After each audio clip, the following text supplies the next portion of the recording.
전학격 올인원 수업 첫 개강입니다. 부동산 공법 개강입니다.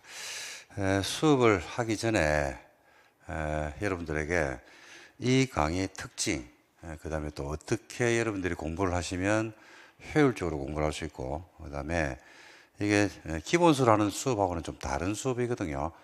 그래서 어떤 방법으로 수업을 들었을 때 효과적이고, 또 대상은 누가 주로 대상이 되는지, 그 다음에 지금부터 이제 수업을 진행함에 있어서 여러분들이 이 과정을 어떻게 학습을 했을 때 좀 효과적으로 공부할 수 있는지, 뭐 그런 부분에 대해서 먼저 가볍게 OT를 좀 한 다음에 수업을 진행을 하도록 하겠습니다.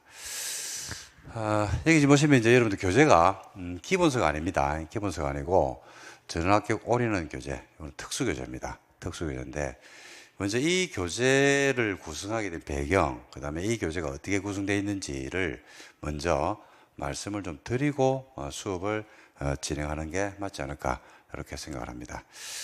이 교재를 이제 구성에 된 배경은 이렇습니다. 우리 공인중개사 시험은 시험이 절대평가 시험입니다. 절대평가 시험이고 남보다 잘해야 되는 시험이 아니거든요. 그래서 경쟁자가 누구냐면 내 스스로, 내 본인이 경쟁자입니다. 내가 몇 점을 받으면 되냐면 60을 받으면 돼요. 근데 반드시 60을 받아야 되냐? 그건 아닙니다. 일부 수험생 중에서는요, 전 과목이 60점이면 합격한다라는 말을 하시는 분들이 있는데, 맞습니다. 전 과목 60이면 합격하는데, 그거는 좋은 전략이 아닙니다. 우리 시험은 40점이면 과락이거든요. 40점 이하는 없고, 40점 이하가 있으면 안 되겠죠. 그죠? 40점 이하가 있으면 안 되고, 40점 이하가 있으면 안 되고, 과목별 60인데, 1차하고 2차로 나눠져 있습니다. 그래서 1차가 민법하고 개론이고 2차가 부동산 공법, 중개사법, 그 다음에 공시세법, 이렇게 세 과목으로 구성이 되어 있습니다. 과목은 4과목인데 배점은 300점이죠.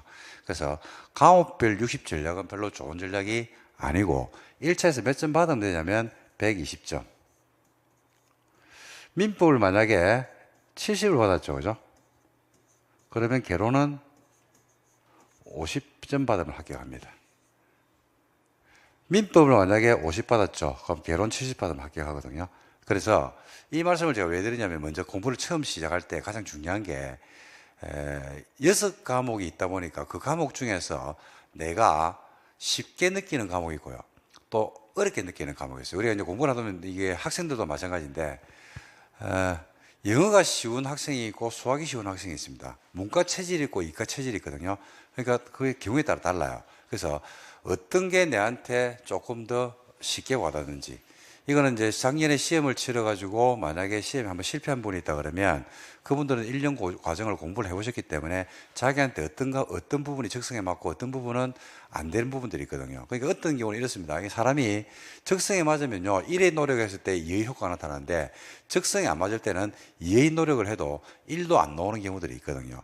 근데 우리 시험은 각 과목별 60을 받는 시험이 아닙니다. 합격하면 끝나는 시험입니다. 그리고 자격증 시험은요, 자격 여부를 판단하는 시험이지 우수한 사람을 뽑는 시험이 아니거든요. 그래서 여러분들이 공인중개사는 중개업을 하는 분이고, 시험 점수를 잘 받았다고 해서 중개업을 잘하는 것은 아닙니다. 중개업을 잘하는 것은 실무에 나와가지고 다시 실무 현장에 대한 내용들을 알고 중개를 잘 하시면 되는 거거든요. 그래서 60을 넘겨가지고 통과하면 끝나는 겁니다. 그래서 목표 점수를 이렇게 잡으셔야 돼요. 목표 점수를 1차에서 60, 과목별로 60이라면 안 되고 1차에서 120점, 2차에서는 몇 점 받으면 180점 받으면 됩니다. 180점. 22년이죠. 올해 시험 같은 경우는 중개사 법령이 엄청 쉽게 나왔거든요. 그래서 조금만 공부해도 85에서 90은 받았어요. 2차에서 필요한 점수가 몇 점입니까? 180이거든요. 180 받으면 되는데, 만약에 중개사법에서 80을 받았죠. 그럼 남는 점수가 100점이에요. 100점 가지고 나눠 가지면 돼요. 그러니까 공법 50 받고 공시법령 50 받아도 합격합니다. 그래서 어떤 과목에 공부를 하시면서 1년 과정을 가지고 공부를 하시면서 어떤 과목에 내가 점수가 60이 안 나온다고 해서 실망할 필요가 전혀 없습니다. 그것 때문에 포기하는 분들이 굉장히 많이 나오거든요. 근데 그거는 제가 볼 때는 우리 자격증 시험에서 올바른 공부법이 아니고, 내가 어떤 과목의 점수가 안 나오면 그 과목의 점수는 방어적으로 공부를 하고, 그 다음에 점수가 좀 더 나오면서 내가 쉽게 느끼는 과목들이 있거든요. 그런 것들은 좀 공격적으로 공부를 하시면서 그쪽에서 고득점을 하시면 돼요. 그러니까 남보다 잘할 필요가 없습니다. 하여튼 나는 1차에서 120, 2차에서 180 받으면 된다, 이렇게 공부를 하시면 좋을 것 같아요. 두 번째는 이제 목표인데, 제일 중요한 거는 여러분들이 목표 점수를 설정해야 됩니다. 목표 점수. 목표 점수를 설정하는 이유는 뭐냐면, 우리가 공부를 시작 이러면 모든 수험생들이 책 1페이지부터 끝페이지까지 모든 걸 다 숙지하려고 접근하는 경우들이 굉장히 많습니다. 그건 수능입니다. 공무원 시험은 그래야 되는데 우리 시험은 그런 게 아니거든요. 그래서 제가 먼저 말씀드리고 싶은 건 첫 번째는 목표 점수를 좀 설정했으면 좋겠다라는 이야기를 하고 싶습니다. 목표 점수를 설정해라. 목표 점수를 설정하게 되면요, 어떤 현상이 나타나냐면, 만약에 아무 목표 없이 그냥 난 다 할란다 라고 생각하면 1페이지부터 우리가 끝까지 다 해야 됩니다. 근데 목표 점수를 만약에 목표 점수를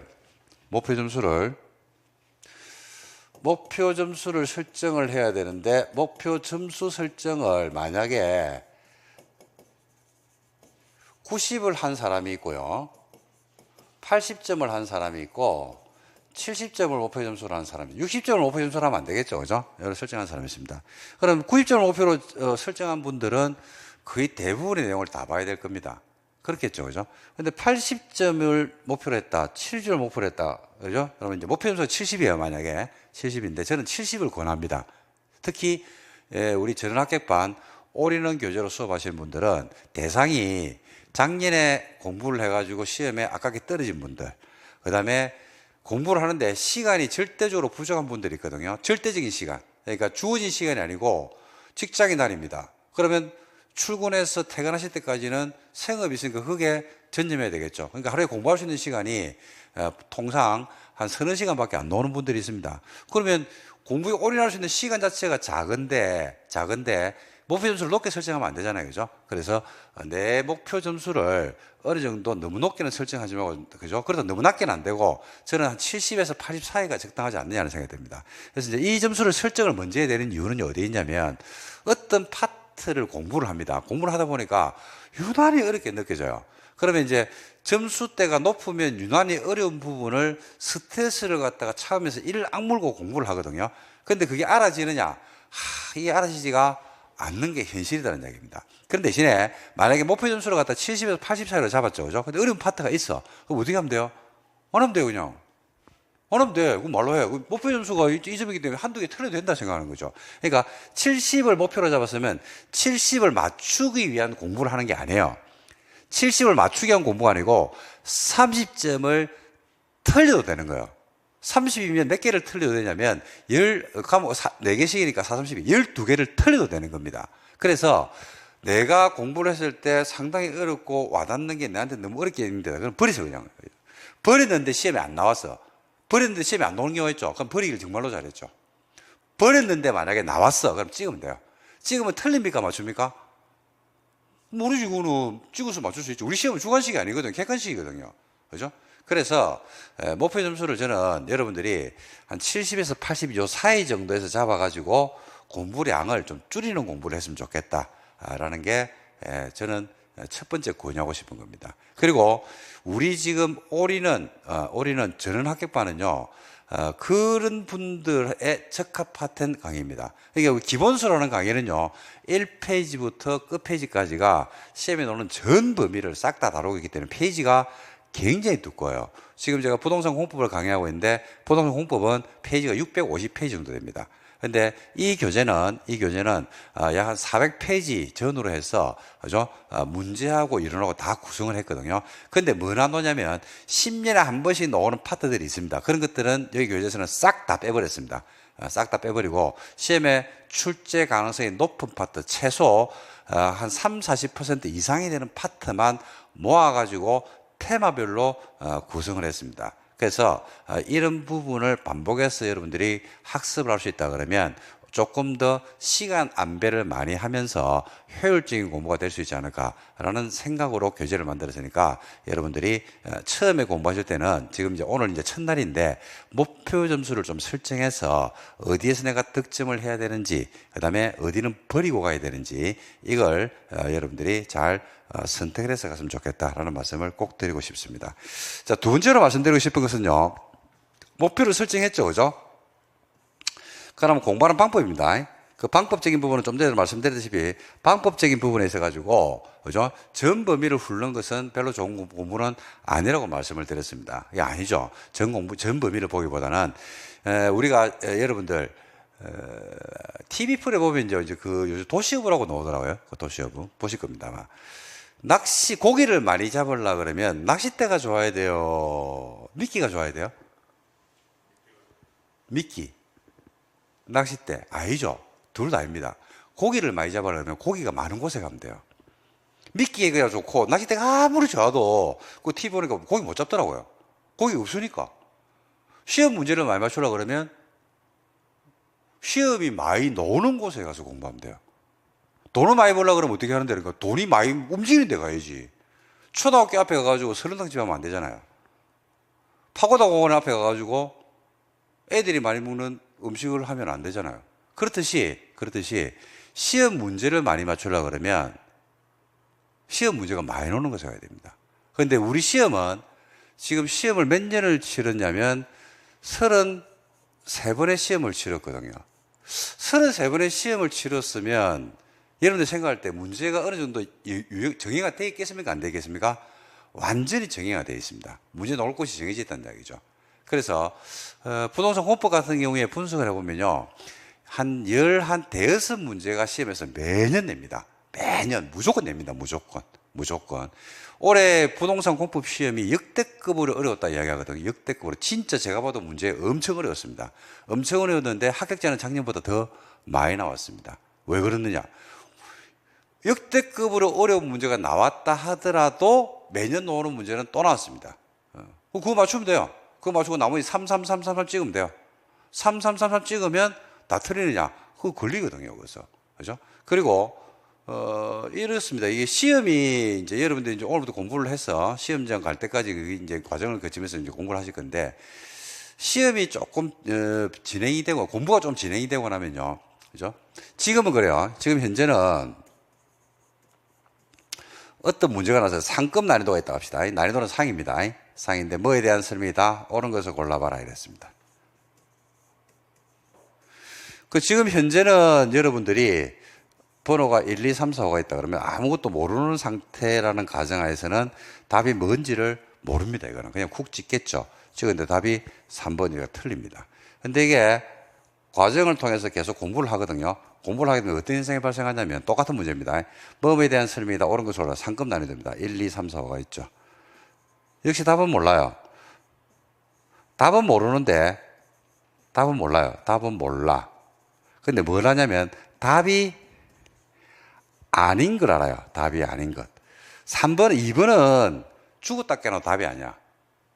1년 공부를 했기 때문에, 그러고 객관식이거든요. 문장을 주기 때문에 3번은 논리구조상 2번이나 5번은 죽었다 깨어나도 답이 아니냐. 근데 답은 모르겠어. 1번 아니면 3번 아니면 4번이야. 근데 1번을 찍었다면 답이 3번이가 틀린 경우도 있겠지만은 확률이, 그러니까 지금은 확률이 몇 프로냐면 20%죠.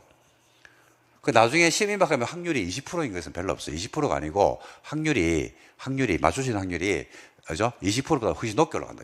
지점수대가. 그죠? 그래서 여러분들이 꼭 득점할 곳에서 득점을 하고 나면 나머지 부분에서 여러분들이 어느 정도 추출해서 답을 맞춰도 충분히 합격을 하더라는 이야기입니다. 그래서 합격의 비법은요, 다른 게 있는 게 아니고 엄청나게 공부를 열심히 하고 엄청나게 머리가 좋아야 합격하는 시험은 아닙니다. 이 시험은 그런 게 아니고 60을 받으면 되는 시험인데, 효율적인 방법, 너무 방법만을 추구하는 건 별로 좋지는 않은데 효율적인 방법이 만약에 부과되고 그게 첨가될 수 있다 그러면 굉장히 효율적으로 쉽게 합격할 수가 있습니다. 그래서 저는 두 가지를 꼭 말씀드리고 싶어요. 좀 전에 말씀드린 것같이 첫 번째는 목표 점수를 설정해 가지고 공부할 양을 정하는 것. 그래서 이 반의 특징은요, 오전 우리가 기본서로 수업을 하는 반하고 한답니다. 기본서로 수업하는 반은요, 거의 90을 목표로 해놓고 전 범위를 훑는 수업이거든요. 근데 이 반의 목적은, 저런 학기반의 목적은, 그죠? 목표 점수를 70에서 80으로 잡는 분들하고 딱 적합한 강의. 두 번째는, 시간이 부족한 분이라든지 작년에 시험에서 아깝게 떨어진 분들, 그러니까 기본 개념은 돼 있는 분들이 있겠죠. 그런 분들이 작년에 시험에 떨어질 때, 3회 시험에 떨어졌다 그러면 그분이 60점이면 통과하는데 그분이 받은 점수가 50점 내에서 60 사이가 될 겁니다. 그럼 그분은 필요한 게 몇 점입니까? 10점이나 15점 올리면 되거든요. 그런 분들, 그런 분들한테 딱 적합한 강의입니다. 근데 이걸 전원합격반의 수업, 올인원 교재라는 전원합격 수업을 처음으로 이제 구상을 해가지고 작년에 운영을 했더랬습니다. 작년에 운영을 했는데 결과가 합격률이 우리가 기본수로 전 범위를 수업했던 분보다는 합격률이 엄청나게 높게 나왔습니다. 엄청나게. 그래서 실제 저희 랜다나 본원에서는 야간반으로 이제 이 반을 운영을 했더랬는데 거의 한 70%가 합격을 했습니다. 합격자 대부분이 다 합격한 겁니다. 그래서 목표는 전원 합격으로 잡았는데 몇 분이 떨어지고 대부분 합격했습니다. 이분들이 8월 달이 되니까 모의고사 점수도 훨씬 더 높게 형성이 되고 그다음에 공부의 만족도는 집중도가 굉장히 크다는 사실입니다. 그래서 올해 2023년에 교재를 좀 보강을 해가지고 다시 이 수업을 하는데 여러분들 지금 이제 오늘 첫날이니까 제가 요 반의 특징에 대해서 말씀드리는데 이 공부를 갖다가 제가 이 교재를 어떻게 활용할 것인가 이런 부분도 중요하거든요. 그래서 교재 활용법에 대해서 한번 좀 말씀을 드리고 수업을 어떻게 진행할 건지 그것도 좀 말씀을 좀 드리고 가도록 하겠습니다. 자, 그래서 이 교재가 여러분들 가지고 있는 교재를 갖다 펴 보시면 목차가 쭉 나올 겁니다. 목차 안에 보면 이거는 뭐 서문이고 이런 거니까 이거는 한번 읽어보시면 될 것 같고요. 기출 경량 분석이라는 걸 했거든요. 기출 경량 분석을 했는데 자, 여기 보면 지금 국토의 계획 및 유한한 법률이 있습니다. 우리 이제 공부에서 가장 중요한 법이 이제 이 법이고 시험 문제에서도 가장 많은 출제가 이루어지거든요. 그래서 시험에 놓을 만한 테마를 갖다가 15개로 정리를 했습니다. 시험은 이런 문제는 죽었다 깨나도 안 나옵니다. 다음은 부동산 공법에 대한 설명이다. 틀린 것을 골라라. 이런 문제는 죽었다 깨나도 안 나옵니다.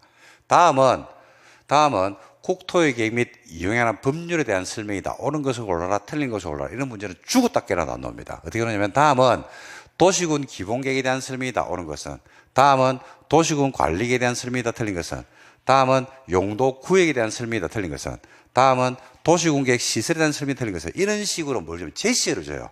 제시어를 주고 그 특정 테마 안에서 내용들을 물어보는 게 지금까지 시험 문제 모두 40문제의 모든 구성 문항이거든요. 그래서 10년 정도의 기출 문제를 분석을 해가지고 시험에 나오는 테마를 국계법을 분석을 해보니까 테마가 15개의 테마 안으로 묶여져 들어오더라는 이야기입니다. 물론 여기서는 10년에 한 번씩 출제된 테마도 있었겠어요? 없었겠어요?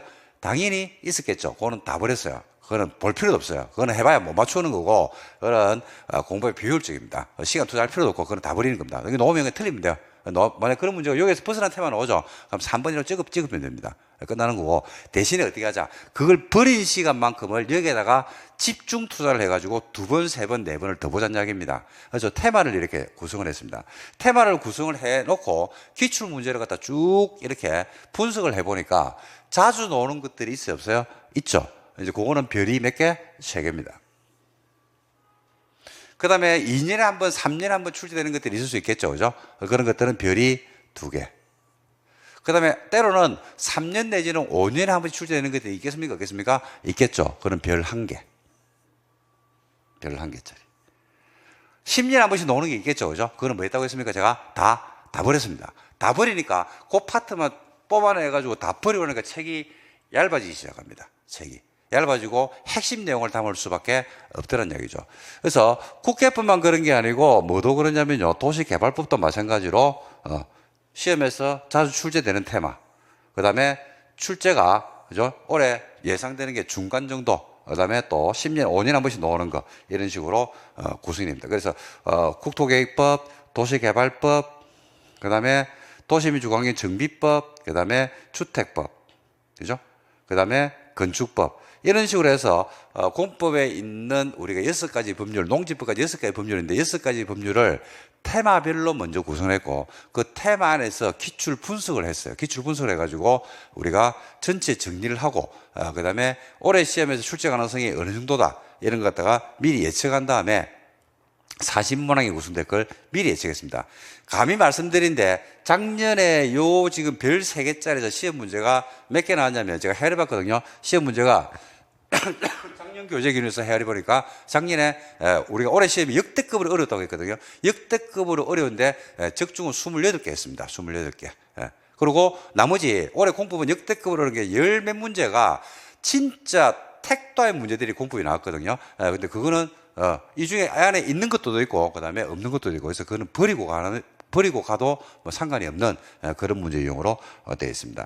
자, 그럼 여기서 이제 궁금한 게 여러분들이 그럼 별 3개를 어떤 기준으로 잡아냈는데 이게 아마 궁금할 겁니다. 그죠? 그래서 거기에 별 3개를 어떤 기준으로 잡아냈는지를 제가 한번 여러분들 예시를 한번 보여드릴게요. 이 책의 특징 중에서 제일 중요한 게 뭐가 있냐면요. 예, 국회법이 나와 있고 여러분들 지금 보는 것 중에서 제일 먼저 도시군 기본계획이라고 나올 겁니다. 자, 여기 있죠. 이 책의 핵심 중에 제일 좋은 게 뭐냐면 출제 예상과 학습 포인트를 잡아놨습니다. 이게 이제 다른 교재는 없는 거고 요거는 상당히 시간이 많이 걸리면서도 상당히 공을 들일 수밖에 없었는데 우리가 출제 예상을 갖다 20회 이후부터 33회까지 해서 예측을 했습니다. 그러니까 시험 문제를 보니까 도시군 기본계획이다라고 한다 그러면 이게 20회 나왔더라고요. 그럼 21회는 쉬었죠. 22회 나오더라고. 23회 쉬었죠.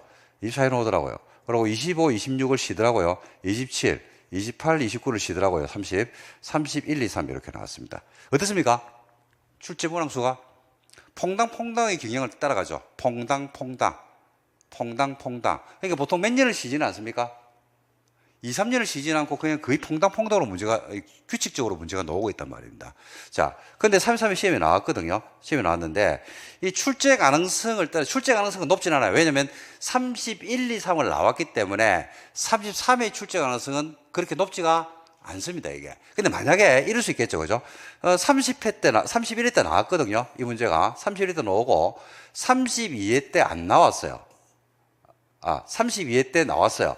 그 33회 안 나왔어, 이게 만약에 33회 안 나왔어. 그러면 여러분 치르는 34회 시험은 출제 가능성이 50%겠습니까? 60, 70% 올라가겠습니까? 그 60 올라가는 거죠, 이게. 이런 식으로 공법 전체 먼저 첫 번째는 뭘 구성했냐면 테마를 먼저 잡고요. 테마별로 출제 경향 분석을 쭉 해보거든요. 해보면 이런 경우들이 있어요. 난이도가 아니고 중요도가 우리 공법 전체로 놓고 봤을 때 어떤 A 테마가 있습니다. A 테마가 난이도가 B 테마가 있다라면 A 테마가 난이도라든지 중요도가 훨씬 높아요. 근데 기출 분석을 해보니까 야가 어떻게 출제되냐면요. 만약에 30회, 그 다음에 31회 시험에서 나오고요. 32회 시험에서 안 나오고 그 다음에 33회에서 출제가 됐다 그랬습니다. 이런 식으로. 그러니까 난이도는 이게 벌써 5년 사이에 지금 한 번 빼고 다 나왔거든요. 근데 B 테마는요, A 테마보다는 작아요. 근데 보니까 어떻게 나왔냐면 30회 안 나왔어요. 31회 나왔어요. 32회 안 나왔어. 33회도 안 나왔어. 29회 때 당연히 출제가 됐고 이렇게 되어 있습니다. 만약 보니까. 근데 중요도는 이게 더 크거든요. 근데 34회 시험을 치를 때 예상을 해보면 야는 지금 어떻습니까? 중요하긴 중요한데 33회 문제가 나왔거든. 그죠? 근데 야는 지금 보니까 2년 내지는 3년에 한 번씩 내는데 2년을 지금 안 내고 있어. 그 34회가 안 나오면 이게 3년을 쉬는 거야. 그러니까 시험에서 출제 가능성적인 측면에서는 어디가 높을까요? B가 높은 거예요, 이게. 이런 식으로 테마별로 해가지고 공법을 전체 시험 나오는 테마를 다 끄집어내면요. 한 80개가 되거든요. 80개 테마 중에서 이런 기출 문제를 분석을 이렇게 쭉 해가지고 뽑아내면 요 가능성에 따라서 출제 가능성이 높고 낮고가 나온단 말입니다. 그럼 여기에서 얼마를 끄집어내면 되면 시험 문제 1.5배수로 끄집어내면 돼요. 그럼 문제가 걸릴까 안 걸릴까요? 100% 걸립니다. 이거 무조건 걸리게 되어 있습니다. 이거는. 지금까지 시험의 확률이 이걸 증명을 하고 있거든요. 이게.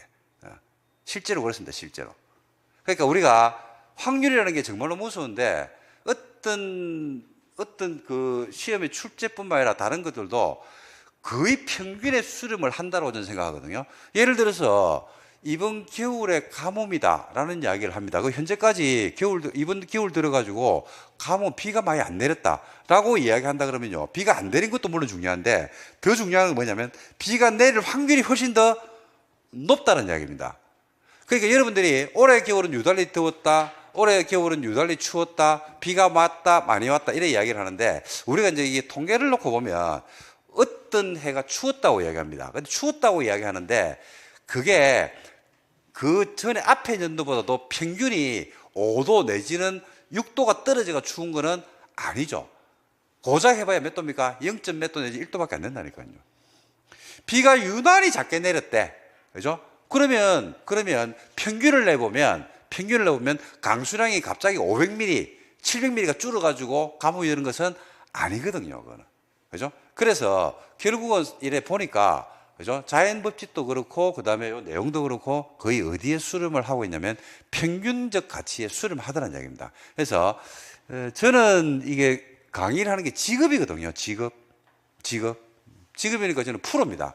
여러분들은 공부를 하시는 분 입장이고, 그래서 제가 말씀드리고 싶은 건 뭐냐면 요 기출 경량 분석을 통해서 문제를 잡아낸 것들이 올해 요 안에서 여기서 만약에 출제 가능성이 몇 프로다라고 했을 때 그게 100% 적용하고 이러진 않습니다. 근데 그게 아니기 때문에 그때 그물을 치는 거예요. 그물을 어떻게 치냐면 요 가능성에서 약 1.5배수의 그물을 쳐가지고 여러분들이 그 부분을 공부한다 그러면 득점할 확률이 엄청 높아진다는 이야기입니다. 그래서 양을 요 범위 안에서 여러분들이 설정을 하시고, 제일 먼저 제가 말씀드린 게 뭘 설정하라고 말씀드리냐면 목표 점수를 설정하라고 얘기했을 겁니다.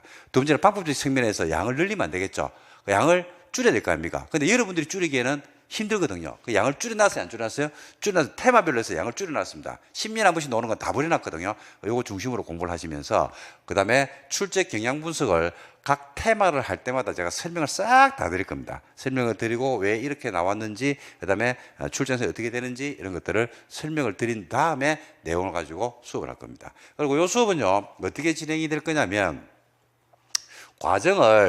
두 과정을 넘길 거거든요. 두 과정을 넘길 건데, 지금 여러분들하고 하는 오늘부터 수업은요, 뭐만 할 거냐면 별 3개짜리만 할 겁니다. 별 3개짜리만. 시험 출제 가능성이 제일 높은 것만 먼저 할 겁니다. 요 별 3개짜리는요, 거의 여러분들 올해 시험에서 그냥 출제된다고 생각하시면 될 겁니다. 여기서 거의 문제가 나올 거다라고 생각하고 보시면 될 겁니다. 그래서 이 부분에 대한 상세한 이론 설명, 그 다음에 문제, 기출 문제하고 예상 문제를 통해서 여러분들에게 충분히 설명을 드릴 겁니다. 여기 끝났죠? 이거 1순환입니다. 1순환 필수 과정. 그 다음에 2순환으로 넘어갈 겁니다. 2순환으로 넘어가면 별 3개짜리 또 해야 되는 데요? 또 합니다. 2번 반복할 겁니다. 에다가 안 한 것들 있죠? 별 2개짜리하고 별 1개짜리는 했어요, 안 했어요? 안 했죠? 요거 전체를 해가지고 전체 범위를 가지고 설명을 할 겁니다. 그래서 요 두 과정을 거치면서 여러분들에게 별 3개 시험에 꼭 넣는 것들은 2번 해가지고 반복해서 수업을 할 거고요. 그 다음에 별 2개짜리와 1개짜리는 출제 가능성이 약 50%, 30% 이 정도 되는 것들인데, 그런 것들을 플러스 해가지고 전 범위를 수업을 하면서 이론 정리를 한다 그러면 이론과 문제가 접목이 되지 않을까. 그런 다음에 이렇게 정리가 된 다음에 그 다음에 이제 뭐로 들어가면 되냐면 문제풀이로 들어가면 돼요. 문제풀이로 들어가가지고 문제풀이를 하다 보면 여기에 있는 문제 중에서 응용 문제들이 이제 좀 부족한 경우들이 있을 수 있겠습니까? 없겠습니까?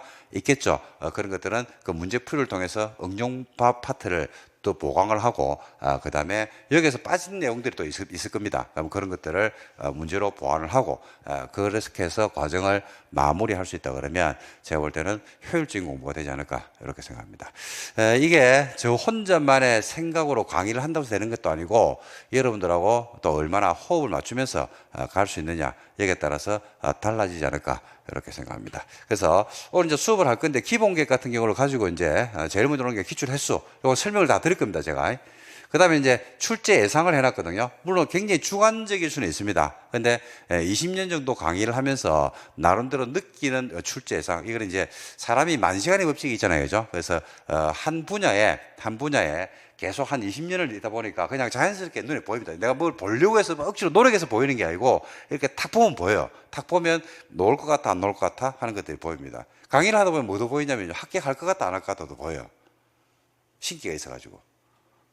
합격될 것 같은데, 안 될 것 같은데 하는 것들도 간혹 가다가 보입니다. 근데 그건 수시로 좀 바뀌더라고요. 바뀌기도 하는데, 하여튼 그런 것들. 그래서 예상을 갖다가 했고, 거기에 따라서 중요도를 갖다 표시를 했습니다. 기본 계획은 좀 더 설명드릴 건데, 출제 가능성은 50%밖에 안 돼요. 50%면 별 2개가 돼야 되거든요. 근데 왜 별 3개를 달았냐면, 우리 공부에는 수많은 계획들이 있습니다. 도시군 기본계획, 도시군 관리계획, 광역도시계획, 개발계획, 정비기본계획, 엄청난 계획들인데, 그 계획들이 도시군 기본계획의 일반적 절차를 그대로 따라가기 때문에 요 계획의 내용이 제일 중요하다. 그래서 요걸 배우고 나면 나머지를 좀 쉽게 공부할 수 있기 때문에 기본 계획을 중심으로 정리를 했습니다.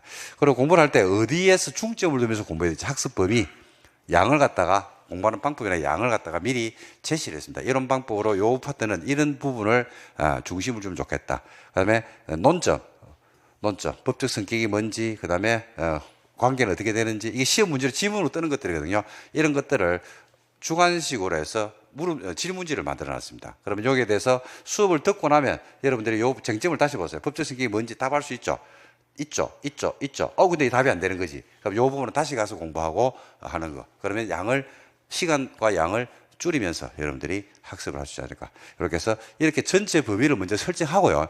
그 다음에 이제 뭐를 설명할 거냐면 여러분들에게 내용을 설명할 겁니다. 기본 계획의 전체 내용을 쭉 이렇게 설명할 겁니다.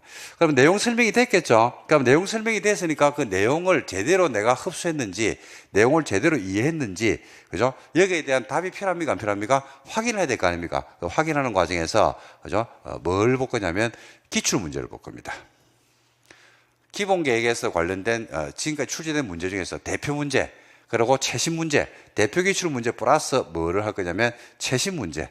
올해 이제 시험이 출제됐거든요. 그 최신 문제를 풀어보면서 현재 기출 문제에서 지문이 어떻게 뜨는지, 그리고 내가 핵심 내용에서 공부했던 게 실제로 요 시험 문제에 반영은 되고 있는지 이런 것들을 확인해야 되겠죠. 그죠? 그 확인하는 작업을 여러분들이 하게 될 겁니다.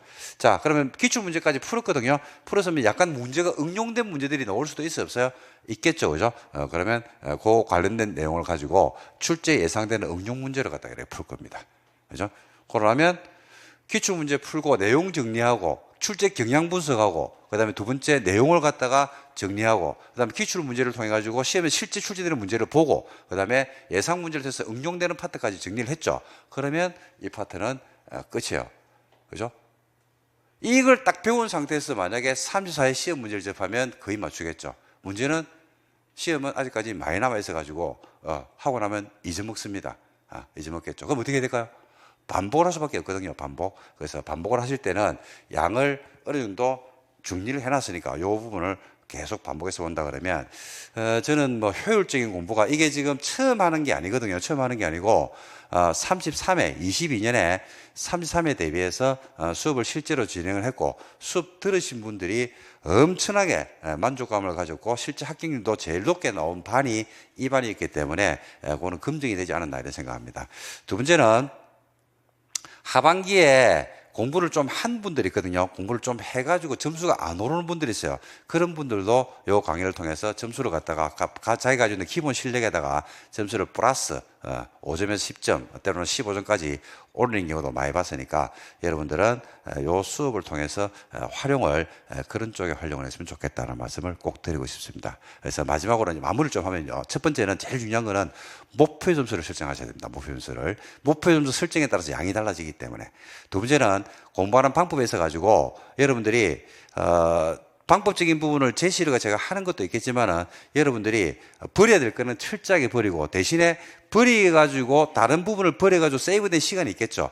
그런 것들을 요 공부를 하실 때 별 3개 부분을 집중적으로 계속 반복함으로써 여러분을 소화시키는 작업들.